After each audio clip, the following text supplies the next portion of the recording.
Good morning, all of you. In the series of the lectures of gravity dams and reservoirs. Now, last class we have taken up the various forces acting on a gravity dam. Now, in today's class, we see the causes of failures of the gravity dam, factors of stability requirements, stability analysis of the gravity dams. What are the various causes for failure of a gravity dam? We know the gravity dam will be constructed taking a lot of care, maybe using very costly material like concrete or masonry. A dam will be constructed. Such a dam, if it fails, really it is a big problem and a big loss. When the dam is designed, a gravity dam is designed, we see that the self weight of the dam will be resisting all the forces coming onto the dam. Last class, we have seen what are the various forces that may be acting on a gravity dam, like water pressure force, wind pressure force, wave pressure force, ice pressure, uplift pressure, major forces which may be acting on a gravity dam. So all these forces will cause turning of the dam. They will cause instability to the dam. They tend to overturn the dam. The self weight of the dam has to resist all these overturning forces which may be acting on the gravity dam. So the failures may be different types. A gravity dam may fail in any of the following modes, like overturning of the dam about the toe. The dam may fail because of shear, sliding. The dam may fail because of compression or crushing, and the dam may fail due to tension by development of tensile forces which result in the cracks in the gravity dam. This is a column failure, not directly connected with our dams, but I try to show you here how a column failed here due to crushing. So due to compression, so this is the failure. This is the failure because of the wave action due to huge waves which are coming onto the dam. This is a failure. Similarly, other types of failures are shown here. Having invested huge amounts, say thousands of crores of rupees on a dam for its construction and forming a reservoir, if the dam fails without completing its life, naturally it is a big loss. It is a national economic loss. So we have to study more about these failures and how to prevent these failures, how to make the dam safe against these failures is very, very important for a civil engineer. We should see that the dam should not fail by overturning. It should be safe against overturning. It should be safe against sliding. It should be safe against compression. It should be safe against tension. Overturning failure of a gravity dam may appear like this, where the dam may turn because of the excessive forces which are coming in terms of the water pressure, in terms of the other pressure forces which are coming onto the dam, may lead to turning of the dam. So this is overturning failure of a dam. The horizontal force like water pressure, wave pressure, silt pressure, which acts against the gravity dam will cause usually this overturning moment. To resist this, we need to create or generate the resisting moment. The resisting moment in a gravity dam will be generated by the self weight of the dam. Because by definition we have seen self weight of the dam is such that it should resist all the forces. So the resisting or restoring moment is generated by the self weight of the dam. If the resultant of all the forces acting on a dam at any of its sections passes through the toe, the dam will rotate.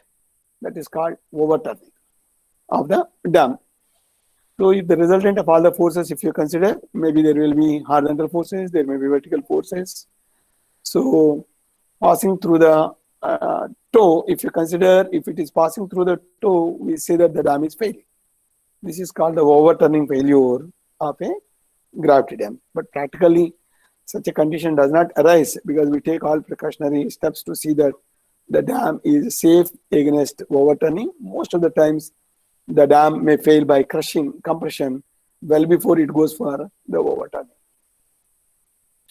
This figure provides you the overturning failure of a dam because of the excessive forces which are coming into the dam, and the dam may turn with respect to the toe. This is the toe of the dam.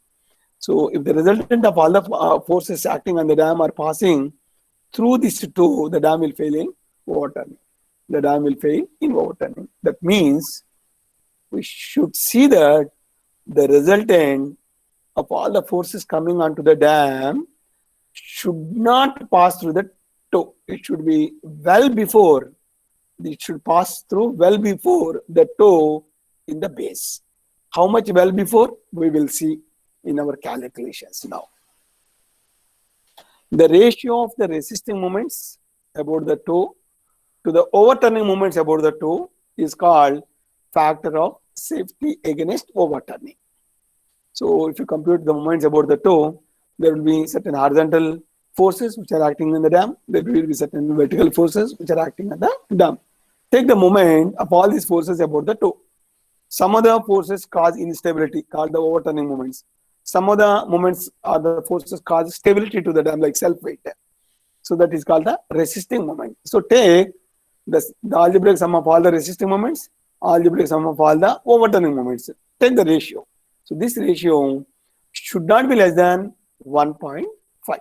So factor of safety against overturning is given by sum of all the resisting moments, sigma mr, divided by sum of all the overturning moments, sigma mo, overturning moment.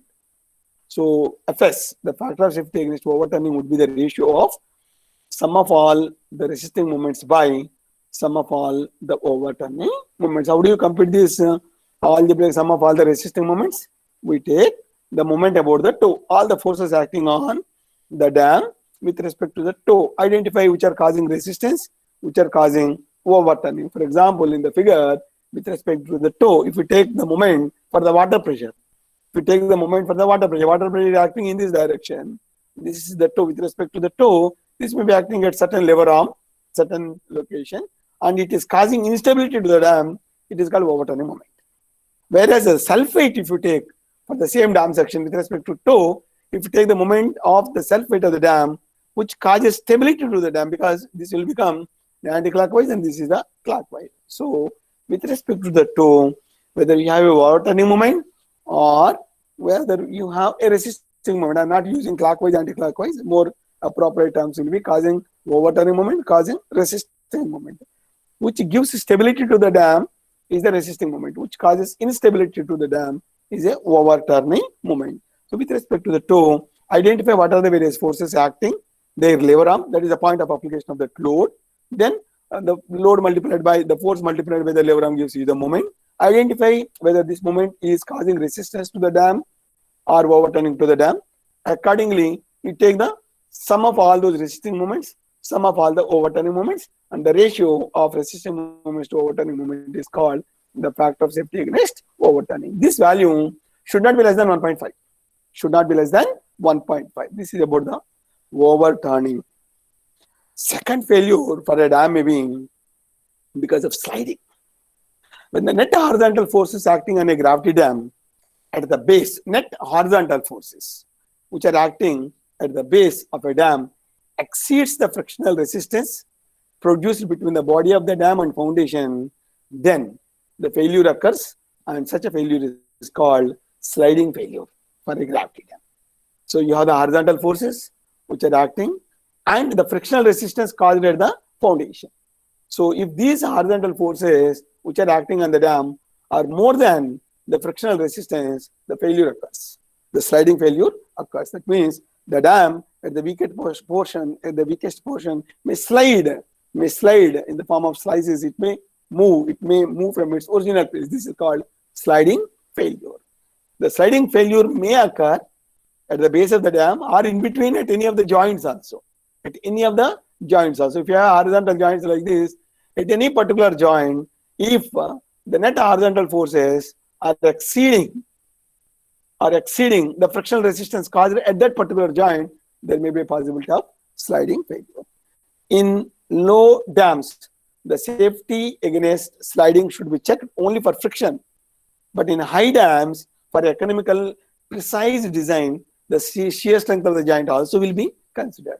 What is a low dam? What is a high dam? It is not with respect to the simple height of the dam, but there is some criteria to fix a low dam or a high dam depending on the material which is used for the construction and its specific gravity, etc. will be considered for the low dam and high dam. There will be some limiting height for the low dams also, which we will discuss in the coming sections, coming slides. But at the moment, a low dam, you may consider that it will be of a lesser height. A high dam, maybe it will be of a higher height. But strictly speaking, you need to have a little more definition for a low dam and a high dam with respect to the limiting height, and which is influenced by the material used for the dam construction. Okay, so for a low dam, the safety against sliding will be checked only for friction. So with respect to friction, if the dam is safe against sliding, we say that the dam is considered for design.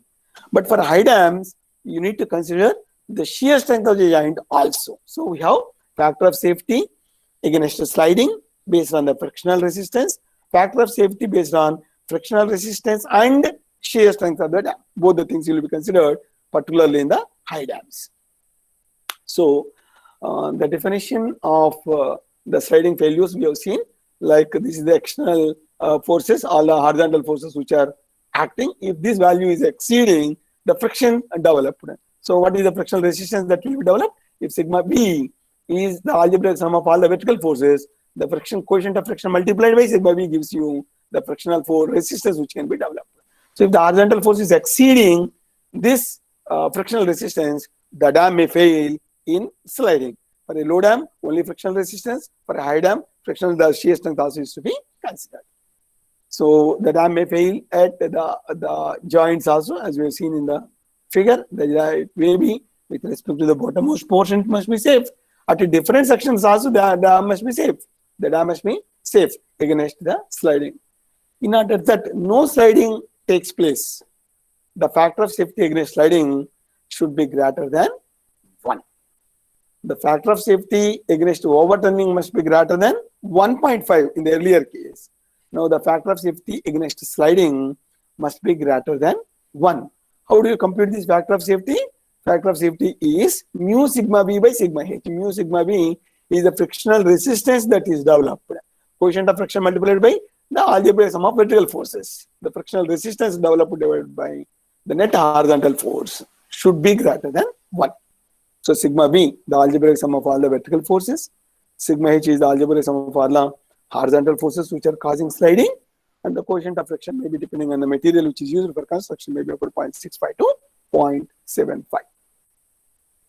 The second criteria is that for a particular high dam, you need to look at the factor of safety based on frictional resistance and the shear strength of the dam, in which case this factor of safety is called shear friction factor, SFF.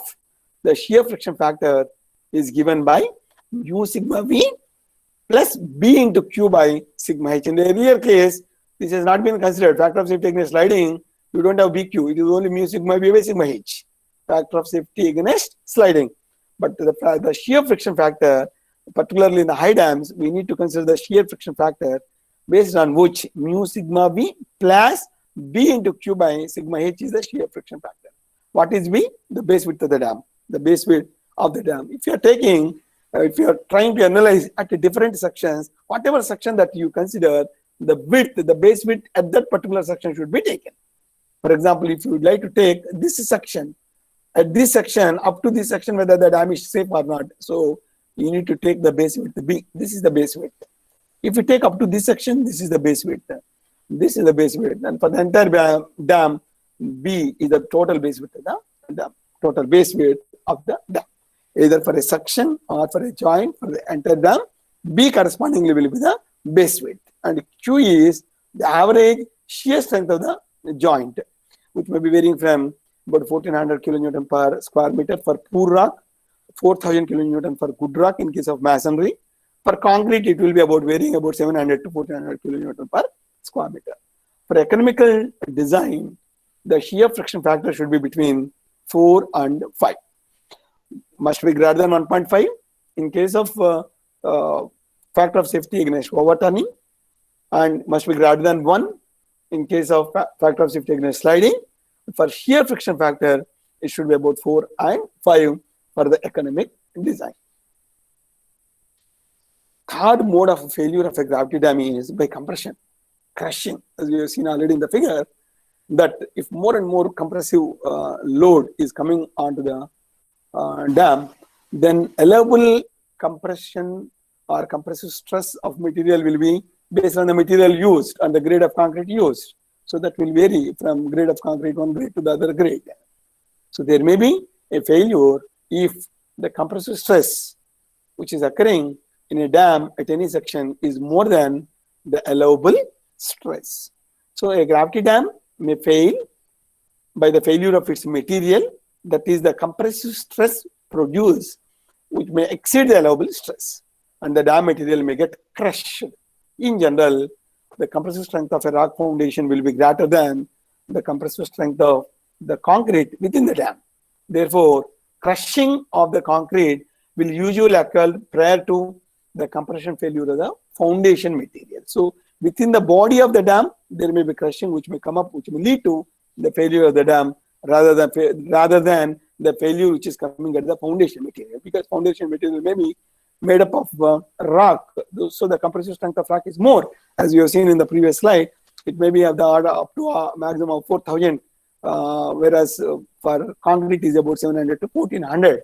So there may be a problem of a failure within the body of the dam rather than at the foundation. The maximum the stresses occur at the end of the joints or on the inclined planes normal to the face of the dam. So algebraic sum of the direct stress and the bending stress both need to be considered to calculate the normal stress which is coming, maybe at the joint, maybe at the end portion, say toe.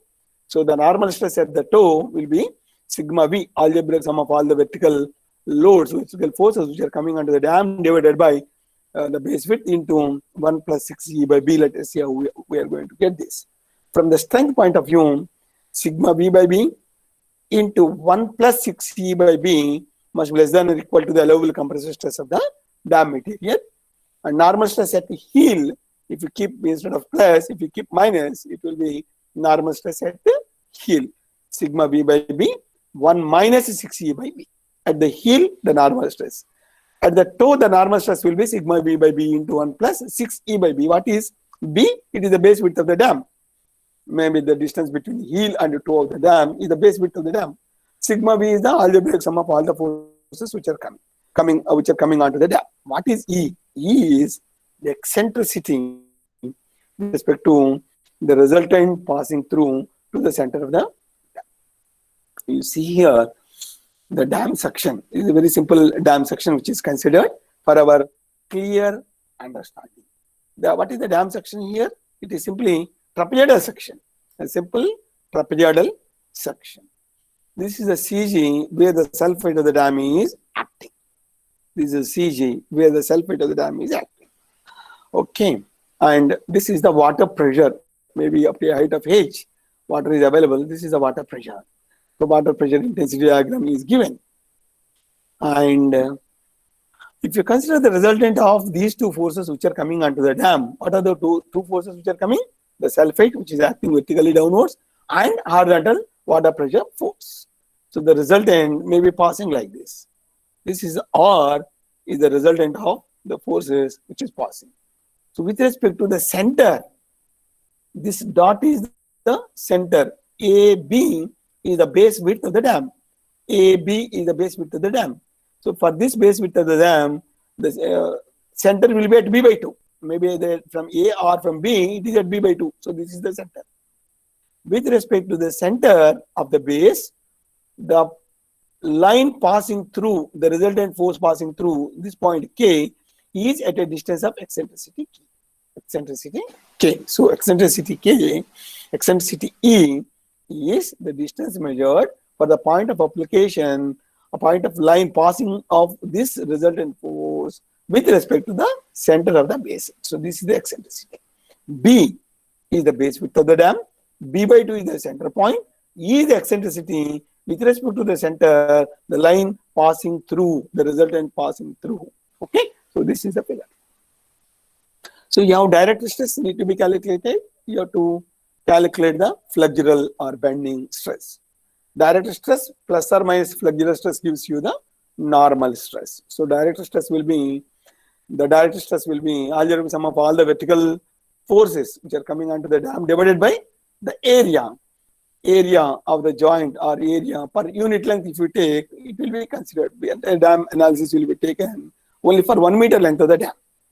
1 meter length of the dam. We know the dam is constructed joining two banks of the river. So the two banks of the river may be at a distance of hundreds of meters, maybe 100 meters, 200 meters, 300, sometimes it will be 1.5 kilometers also. That is all the length of the dam. While analyzing the dam, we consider for 1 meter length. For 1 meter length, if the dam is safe against all these forces coming, it is understood that the dam will be safe for the entire length of 1500 meters also. So that is how the safety analysis will be carried out, and the stability analysis will be carried out only for 1 meter length of the dam. So the direct stress sigma B, algebraic sum of all the vertical loads which are coming onto the dam, divided by area. So this is the area of the joint or the base per unit length. So if B is the base width, 1 unit length is 1 meter. So B into 1 automatically will be the area. Automatically will be the area. Per unit length of the dam, B into 1 is the area, and hence sigma B by B into 1 will be the total direct stress. Total direct stress. So to get the eccentricity E, we need to find the point of application of the load. So X bar will be sigma M by sigma B, algebraic sum of all the moments divided by sigma B, algebraic sum of the vertical loads. So E will be equal to B by 2 minus X bar, as we have seen in the figure. This is E by 2. So this E by 2 will be B by 2 minus the X bar, point of application, X bar. So you will be getting the value of the eccentricity. Once you get the value of the eccentricity, the flexural stress, the bending stress can be computed. Bending stress will be plus or minus M by I into Y. M the moment, and Y is I is the moment of inertia, and Y is the point of application. Maybe in this case it is B by 2. B is the base width, B by 2 it should be. Okay. I is the moment of inertia. So when you take the bottommost portion of the dam with 1 unit width, that means per unit length, that means 1 meter, and the depth here will be equal to B, base width. So the moment of inertia 112 BD cube, 112 into 1 into B cube is the moment of inertia, and hence sigma B, the moment is sigma B into eccentricity E divided by I into Y. So substituting those values, the total normal stress will be direct stress plus or minus the bending stress. Direct stress will be sigma B divided by B into 1 plus or minus the flexural stress will be sigma V into E divided by I, 112 BD cube, that means 112 into 1 into B cube into Y is B by 2. So substituting this, your sigma V by B is a common 1 plus or minus 6E by B is the normal stress. This is what we have written here, sigma V by B into 1 plus 6E by B at the toe, 1 minus 6E by B at the heel. So you have the normal stress at the toe, normal stress at the heel, combined together, the normal stress is generic form sigma E by B plus into 1 plus or minus 6E by B.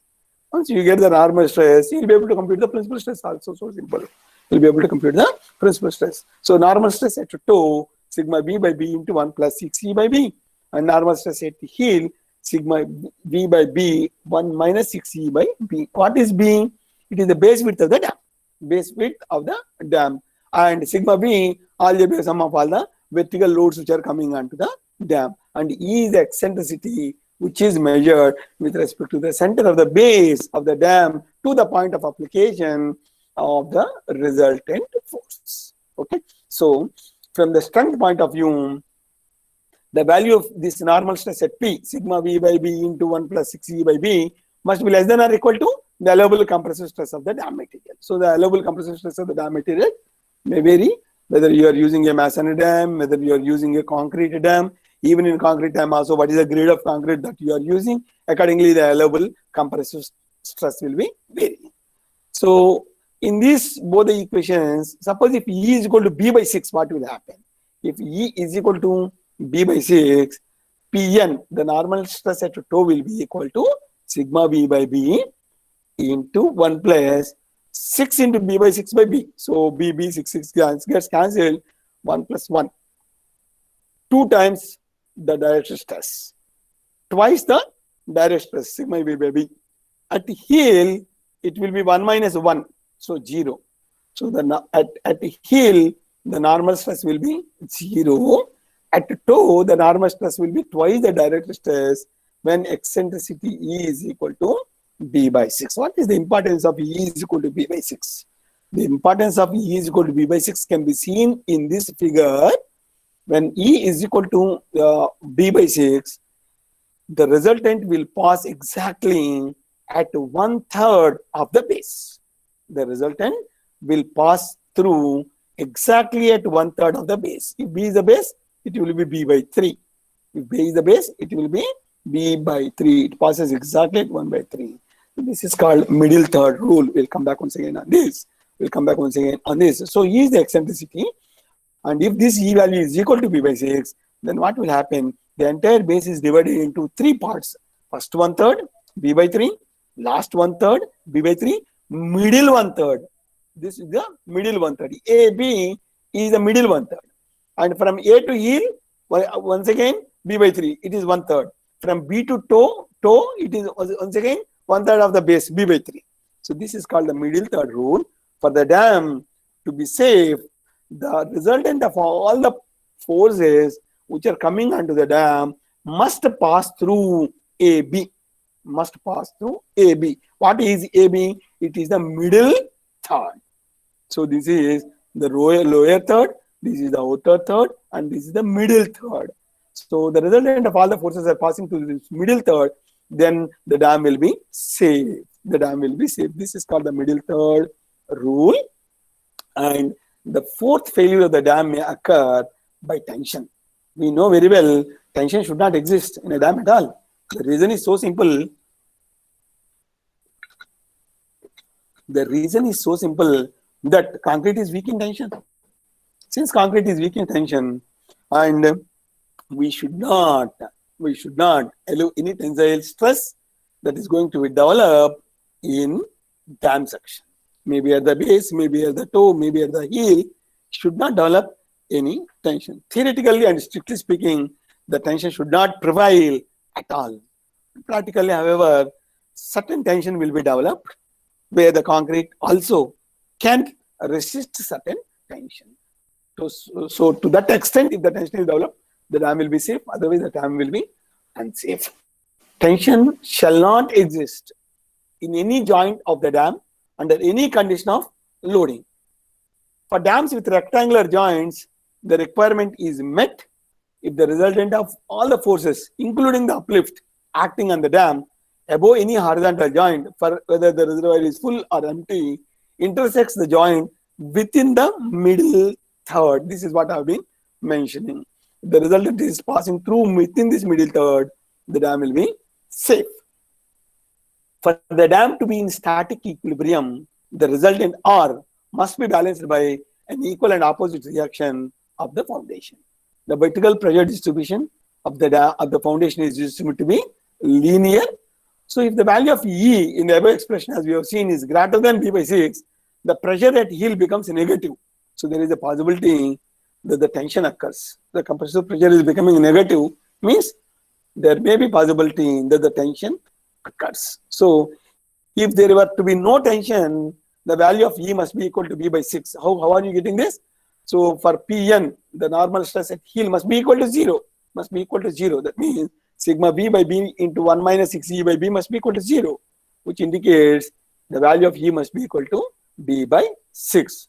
So if E is equal to B by 6, the dam is safe where you don't have any tension. If there were to be no tension, the resultant meet the base within the lower middle third point of the base. Similarly, with the reservoir empty condition, the resultant force R must meet the base at the upper middle third point to avoid the tension at the toe. So when the reservoir is full, when the reservoir is empty. If the reservoir is full, there should not be any tension at the heel. So the resultant must pass through the lower middle third. And if the reservoir is empty, the resultant must pass through the upper middle third so that we can avoid tension at the toe. The resultant, reservoir empty or full, must fall within the middle third of the base to avoid the tension at the toe or heel. This is called middle third rule. Middle third rule. Resultant of all the forces must pass through the middle third of the base. Middle third of the base. So if it is falling inner or outer middle third, there would be a problem irrespective whether the reservoir is empty or the reservoir will be full. The reservoir is empty or reservoir full. So this picture also gives you a little more clarity on the middle third rule. If you see here, CD is the middle third and DB is the outer middle third and AC is the inner middle third. If the resultant is passing exactly through this middle third, then the dam will be safe. The dam will be safe and it will be economical also to be on the other side. Okay, so various stress distribution on the base of a gravity dam you can see here. So this is a typical section of a dam, like you have a partly upstream vertical phase followed by an inclined phase, downstream inclined phase, and you have water on the upstream side known as reservoir full condition, and you have no water here on the upstream side. It is called reservoir empty. This is reservoir full, reservoir empty condition. Why do we check both the cases? Is that when there is no water also, the dam must be safe. The dam must be safe even if there is no water in the reservoir. People may feel if there is no water, what problem will be there for the dam? There will be a problem because the other forces may become dominant, like uplift. In such case, the dam may fail. The dam may fail. So we have to be careful and design for both the conditions. The critical cases where you have water on the upstream side, that is called reservoir full, and you have no water on the upstream side, the reservoir is empty. So if the reservoir is full and you have a tail water, then the usual compression diagram would be like this, with E less than B by 6. If exactly E is equal to B by 6, the compression value will be 0. Here it will be 0. So this is the compression diagram and stress distribution diagram. And if E is greater than B by 6, there would be possibility of little tension at the heel for the reservoir full condition. Similarly, for the reservoir empty condition, there would be a possibility of little tension at the toe of the dam. At the toe of the dam, tension prevails. For E is equal to B by 6, this is the compressive stress diagram. For E less than B by 6, this is the compressive stress diagram. So you'll be able to compute the principal stress and the shear stress also with the general principles that you are taking a plane, and say AB is a plane and AC is another plane exactly at 90 degrees, and you have a shear stress system which is acting at the base of the dam, and if sigma 1 is the principal stress, then consider an elementary triangular section at either heel or at the toe of the dam section, such that the stress intensity may be assumed to be uniform on the face. The face of the dam will be a principal plane as the water pressure acts in perpendicular direction with no accompanying shear stress. Since the principal planes are mutually at right angles, like face AB and face AC, both are right angle to each other, and this will have only normal stress on it. So the forces acting on this elementary section may be like force due to pressure intensity, P, small p is the pressure intensity, P is equal to gamma H or WH, and then the principal stress sigma on the plan AB, then shear stress, tau, normal stress, Pn. Considering these forces, these pressures which are acting, and if P is the pressure intensity and sigma is the principal stress and Pn is the normal stress, then the principal stress sigma on the plane AB will be equal to Pn secant squared phi minus P tan squared phi. What is P? The pressure intensity. P is equal to gamma into H. For example, if the reservoir is empty, there is no water, P is equal to gamma H becomes 0. In which case sigma 1 will be equal to Pn secant squared phi. where P is the water pressure intensity, and this equation is applicable for both upstream and downstream. And when there is no tailwater, if there is no tailwater, Pn secant squared phi, then Pe dash is the intensity of the hydrodynamic pressure also. That means you are trying to take the earthquake pressure forces also of the tailwater. Then you have Pn secant squared phi minus Pn P minus Pe dash tan squared phi for the principal stress. Considering the upstream side hydrodynamic pressure also, you have P plus Pe. What is Pe and P dash here? They refer to the hydrodynamic pressures due to the earthquake, which we will be calculating, making use of some Jengar's formula, which we have seen in the last class. So resolving these forces, you have the shear stress at the toe and the shear stress at the heel also, Pn minus P dash into tan phi and Pn minus P into tan alpha. P dash, the water pressure intensity, P is equal to gamma into small h on the downstream side. When there is no tailwater, P dash will be equal to 0 because downstream water is always the tailwater. If there is no tailwater, then P dash will be equal to 0, and hence you will have only P dash Pn into tan phi. And at the heel, it will be Pn minus P into tan alpha. If the reservoir is empty, P will be equal to 0, then Pn tan alpha. So the shear stress will be Pn into tan phi at the toe. Okay. The stability analysis of a gravity dam can be approximately and easily analyzed by the two-dimensional gravity method and can be precisely analyzed by the three-dimensional methods like slab analogy method, trial load twist method. Model studies will be done. All these is the beyond the scope of our syllabus content. So we will be concentrating on two-dimensional gravity method of analysis. We try to check the stability of a given dam or a given dam section by this two-dimensional gravity method.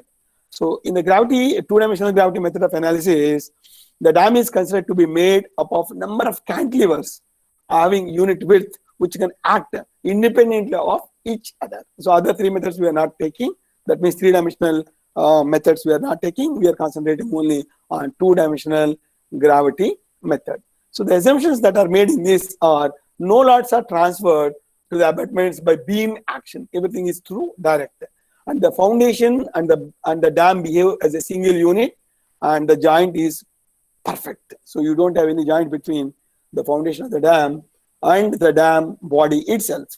The material in the body of the dam and the foundations are isotropic and homogeneous, and the stresses developed in the dam are within the elastic limits of the dams. So the stability analysis by this analytical method is done by a few steps. We are considering two-dimensional gravity method. So always we are taking only 1 meter length of the dam.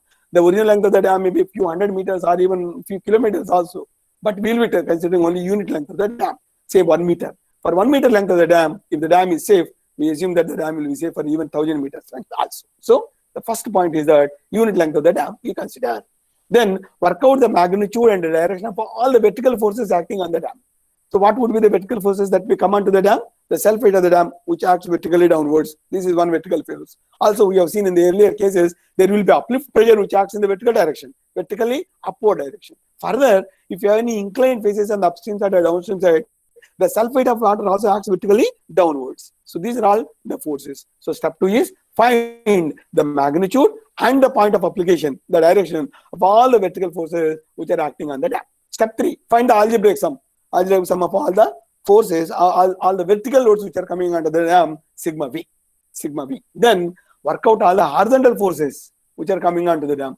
What are the horizontal forces? There are several horizontal forces, like water pressure is one horizontal force. Tailwater pressure is another horizontal force, so which may be acting in the opposite direction. So work out all the horizontal forces which may be acting on the dam. Then find sigma h value, algebraic sum of all the horizontal forces. Determine the lever arm, the point of application with respect to toe of the dam where these forces are acting. The lever arm may be computed. So determine the moments of all these forces about the toe and find out the algebraic sum of all these moments. Sigma m is the algebraic sum of all the moments, which may be consisting of sigma m r, algebraic sum of resisting moments, sigma mo, algebraic sum of overturning moments. Now the calculation starts. Find out the location of the resultant force by determining the distance from the toe point of application, like x bar will be equal to sigma m by sigma v. Once you get the value of x bar, by2 minus x bar gives you the value of E, eccentricity. Once you get the value of eccentricity, substitute in this normal stress equation, you will be getting sigma v by b into 1 plus or minus 6e by b. Use plus sign to get the normal stress at tau. Use minus n, you will get the normal stress at k. Also find the principal stresses, which you have already seen, like at toe, at heel, depending on the conditions, whether you have the water on the upstream side, no water on the upstream side, water on the downstream side, no water on the downstream side, reservoir is full, reservoir is empty. For different conditions, you will be able to calculate the principal stresses. Then shear stress also will be computed. Determine the factor of safety against overturning. Sigma m r by sigma m naught is the factor of safety against overturning. Then factor of safety against sliding, mu into sigma b by sigma h. Factor of safety, shear friction factor.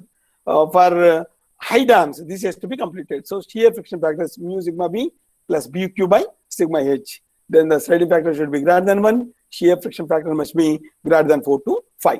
The analysis be carried out for reservoir full case as well as for reservoir empty case. The principal stress at the toe and heel for the reservoir empty and full condition should not exceed the maximum allowable values. So depending on the material that is used, the permissible compressive stress values are given for different types. Accordingly, it should have well within these limits of 150 to 300 Newton per centimeter square. Transitions may be about 5 Newton per centimeter square. The stability requirement of the gravity dam based on USBR recommendations. So the rules are clearly specified by the United States Bureau of Reclamation for the stability requirement of a gravity dam to overcome the possible types of any failures, like failure by sliding, failure by overturning, failure by crushing, failure by tension. So all these failures, you can see how stable the given dam is. The simplest section of a gravity dam is known as the elementary profile of a gravity dam. It is simple right angle triangle with vertical upstream face and the apex corresponding to the full reservoir level. There is no freeboard provided. It is a theoretical section. So the stresses developed in such a profile are to be examined to ensure its safety against failure. It is a simple right angle triangle. This is called elementary section. Simple right angle triangle is the elementary section. You can see here is the top MWL. This is the maximum water level up to which the water is stored. So this is the elementary profile of a gravity dam. Simple right angle triangle section is called the elementary profile of a gravity dam. There is no freeboard provided. If there is no freeboard provided, what is the problem? You can't use it as a roadway. There is no inspection on the top. So this becomes a simple elementary profile for your understanding. Once you have this elementary profile, we can go for a practical profile. So if we take a elementary profile of a dam, there will be two types of major forces which may be coming onto the dam apart from the self-weight. Since it is a triangular portion, the self-weight acts vertically downwards at 2/3 from the heel, and at 1/3 from the heel and 2/3 from the toe. Apart from that, you have the water pressure, which is a triangular distribution, and the uplift pressure, which is another triangular distribution. If you are able to estimate all these three loads which are coming onto the dam, you will be able to clearly, easily analyze this elementary profile. Of course, we come back once again to that. So to ensure enough freeboard and the top width of the dam for a roadway, because the top cannot be a single pointed like this. If the top of the dam is single point like this, you can't run any vehicle on the top. So you need to provide a small width on the roadway. You can see here in this section, small roadway is provided by joining another elementary section here. Another small triangular section here, a roadway is provided. Whereas for an elementary profile, there is no roadway. For a practical profile, there is a roadway. So a dam is considered to be a low gravity dam as long as the height of the dam is such that it conforms to the practical profile and the maximum principal stress are within the permissible stress for the material of the dam. Otherwise, it becomes a high gravity dam. A low gravity dam, high gravity dam. Low dam is considered and it has to see that all the stresses which are coming onto the dam are well within the permissible limits, a low dam. Otherwise, it becomes a high dam. So gravity dams are constructed from masonry or concrete. However, concrete gravity dams are more preferred these days, and mostly they are constructed because they are more durable. The strength is more. We can achieve the required strength, and it's something like a solid. It's something like a solid. So the maintenance of such dams also will be very, very less as compared to the simple masonry gravity dams. So people try to go for a concrete gravity dam rather than a masonry gravity dam. The various rules are specified by USBR for the stability requirement of these gravity dams. As we have already seen, the various modes of failure of gravity dam, the stability requirement will be just reverse that. Just reverse that. Suppose there is a problem of tension. What is the stability requirement? The dam must be stable. The dam must be safe against tension. No tension should develop. That is the stability requirement. So rule 1, tension shall not exist in any joint of the dam under any condition of loading. This is the basic requirement, rule 1. So for the dams with rectangular joints, the requirement is met if the resultant of all the forces, including the uplift force, which are acting on the dam above any horizontal joint, either for a reservoir full or reservoir empty condition, intersects the base within the middle third. So if you have a rectangular joint, it is at the joint or at the base of the dam, whether the reservoir is full or whether the reservoir is empty. When you are taking the resultant of all the forces, this resultant must pass through within the middle third. Automatically there will be no tension. Automatically there will be no tension, and this is one of the stability requirement of the dam. The resultant must not pass through beyond the middle 1/3 or within the middle 1/3. It should pass only within that first central middle third. It should not be outer. It should not be inner thirds. Rule 2.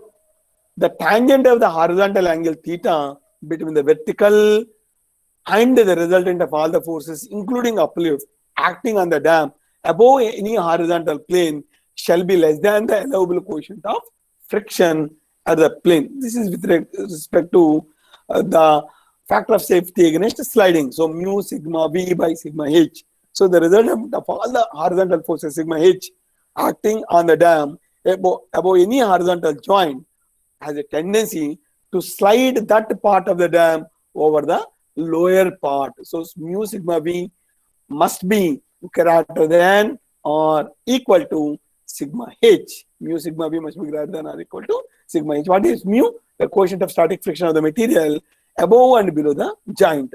So the frictional resistance to the sliding is mu into sigma v. So the factor of safety against sliding is mu sigma v divided by sigma h must be greater than unity. Rule 2b is with respect to the high dams. For a low dam, that one, this is for the high dam, the total frictional resistance to the sliding on any joint plus the ultimate shear strength of the joint must exceed the total horizontal forces which are coming there. So that is a shear friction factor. Mu sigma v plus bq must be much more than the sigma h value. So it should be the shear friction factor may be about 4 to 5. Why I say about 4 to 5 is, if it is less than 4, definitely unsafe. If it is more than 5, it becomes uneconomical. It's safe but uneconomical. Rule 3. The unit inclined compressive stresses in the dam and foundation shall not exceed the allowable stresses. How are you going to get these allowable stress? Based on the material that you use, whether you are using rock or masonry or say concrete gravity dam of different grades, based on which you will be able to get the allowable stress. So the unit inclined compressive stresses in the dam or in the foundation shall not exceed these allowable stresses. Becker recommended the following allowable stresses for various types of material which is used in rubble or stone or various types like a granite is used or for a concrete is used given. According to IS BI 6512-1972, for masonry at 1 year age, the compressive strength should be 5 times the compressive stress in the dam or 1750 Newton per centimeter square, whichever is more, of course, a condition. For concrete, the compressive strength should be 4 times the maximum computed stress in the dam or 1400 Newton per centimeter square, whichever is more. So allowable working stress in any part of the dam should not exceed 700 Newton per centimeter square. The fourth rule is about the internal tension, how to govern this internal tension. The dam shall be designed and constructed in such a manner as to avoid or adequately provided for tension on interior planes, inclined, vertical or horizontal. We should see that the tension is avoided. If the tension is not there, if the tension is not prevailing at any joint or any portion of the dam will be safe. The dam will be safe. Rule 5. It is the safety margins. Like all assumptions of the forces acting on the dam shall be unquestionably on the safe side. That is the reason why we say that the factor of safety against overturning 1.5. We don't say exactly 1.0. More than 1.5 times. All unit stresses adapted in the design shall provide an ample margin against rupture. And the adapted safe sliding factors like factor of safety against sliding greater than 1 and shear friction factor between 4 to 5, they shall be very conservative, not too low, not too high also. Then rule 6, margin of safety, all details shall support and conform to the assumptions used in the design. The masonry shall be of quality suited to the working stresses adapted and shall be practically watertight and durable. Particularly, this is the biggest problem when masonry is being used. Whatever the specifications that are given, maybe on the design sheet, they must be complied to the full extent. If it is not done, what will happen?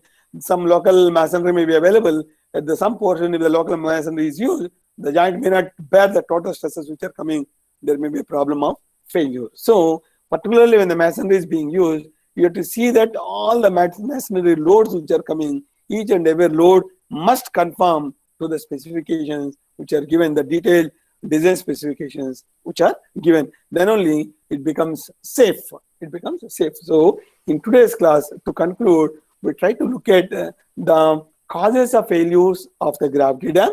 What types of failures may be there? And we identified there would be 4 major types of failures, like failure by overturning, failure by compression, failure by tension, failure by sliding. So for these 4 categories, we have identified how to evaluate and how to arrive at the factors of safety and various stresses which may be coming onto the dam. Second thing that we have seen is about the stability analysis. So to carry out the stability analysis, we have several methods, but we are adopting only the 2-dimensional gravity method of analysis. One basic assumption that we are doing is that we are taking only 1 meter length of the dam, and if this 1 meter length of the dam is satisfying with all the criteria, our assumption is that it will be continuing for all the remaining portion of the dam also.